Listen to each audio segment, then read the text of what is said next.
Good to see you there. Did you know that the Puget Sound fishing and shellfishing industry is worth $147 million each year and is dependent on clean water? But non-point source pollution is affecting the health of the Puget Sound. What is non-point source pollution, you ask? Well, there are two types of pollution, point source and non-point source. Point source pollution is pollution that can be traced back to a specific place, such as an oil spill from an oil rig or an industrial company dumping their waste without a permit. Unlike point source pollution, non-point cannot be traced back to a specific origin.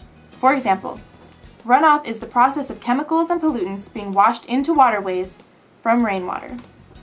Farmers use pesticides to protect their crops from pesky little insects and animals, such as mice. There are multiple types of pesticides. Rodenticides control mice and other rodents. Insecticides kill insects and other arthropods. Fungicides kill fungi including mildews, molds, and rusts. Herbicides help by killing unwanted weeds. And many other pesticides are used by farmers to keep unwanted organisms away. Wow, there are sure a lot of pesticides out there, and although they're beneficial to agriculture and our own homes, pesticides contain some not-so-friendly chemicals. Like carcinogens. Carcinogens are substances capable of causing cancer in humans and animals. They can also work to increase the rate of cell division. Mutagens are also found in pesticides. These are either natural or human-made agents which can alter the structure or sequence of DNA. Teratogens are agents also found in pesticides that can increase chances of a birth defect. Teratogens can begin affecting the fetus 10 to 14 days after conception. And just having skin contact with some pesticides will land you a trip to the emergency room. It's easier than you may think to come into contact with these pesticides. Pesticides make their way into our lakes and rivers, the same waterways that we swim, fish, and drink from. These chemicals harm and kill aquatic life and animals. They can even cause health issues for humans when they get into our drinking water. Not only do our ecosystems have to deal with the harsh effects of pesticides, they also have to deal with fertilizers. Fertilizers are soil amendments applied to promote plant growth. The main nutrients present in fertilizers are nitrogen, phosphorus, and potassium. When these nutrients get washed into our lakes and rivers, it puts the lives of fish at risk. When fertilizers get into the water, it increases algae growth. When algae dies, the bacteria in the lake decomposes the algae, using up oxygen. Since there's been an increase in algae growth, the bacteria uses up a lot more oxygen, resulting in less oxygen for other species in the water, such as fish, who become lethargic or end up dying. This process is called eutrophication. It's fair to say that pesticides and fertilizers are not the drink of choice for fish and other aquatic life in the Puget Sound. Runoff is also present in urban life. We all know that cars are an extreme stress on the environment. Oil and chemicals leak, and if they aren't properly disposed of, they find their way into our waterways. Sometimes you may not even realize that your everyday activity is contributing to non-point source pollution.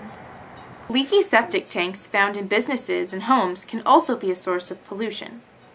Septic tanks contain raw sewage comprised of urine, feces, toilet paper, and other types of waste. When a sanitary sewer overflows due to heavy rainfall, leaks in septic tanks can cause the spread of hepatitis A virus, E. coli, and cholera. Oil, antifreeze, grease, and metals are left on our streets and driveways. Even the soaps you use to wash your car contain harmful chemicals, like phosphorus. The toxins and contaminants in oils do not dissolve when they reach the water. Instead, they are absorbed in the aquatic life, causing illness in humans when eaten. Every year, Americans dump enough oil to contaminate 1.5 trillion gallons of water. Be careful when doing yard work too. Loose grass clippings and leaves that come from fertilizer-filled soil can clog drainage systems. In 2008, the United States alone used over 21 million tons of fertilizers. When people litter, their trash ends up in the water. The same thing happens with animals' feces that are left around parks and streets, and oils, paints, and cleaning supplies that we use every day. Take your used batteries and oil to a repair shop so they can be properly disposed of. You can use public transportation like buses and trains, or even carpool to limit the amount of pollutants from cars. When the weather's nice, you can even walk or ride a bicycle. It's important to dispose of trash and recycling properly to keep our parks, lawns, and streets clean. And all you farmers out there, don't forget to pick up after your cows and livestock so that their feces don't get rained into the water. This includes doing yard work. You can drop off all your clippings and debris at your local waste management facilities in the proper bins. Using fertilizers sparingly during seasons with rain or using compost and more natural products can still get you the beautiful lawn you want to flaunt, but with fewer consequences. Everything we do makes a difference in our ecosystem. You can help out in a variety of ways to keep non-point source pollution from further destroying our waterways, like our beautiful Puget Sound, just by changing a few of your daily routines. Thanks for watching!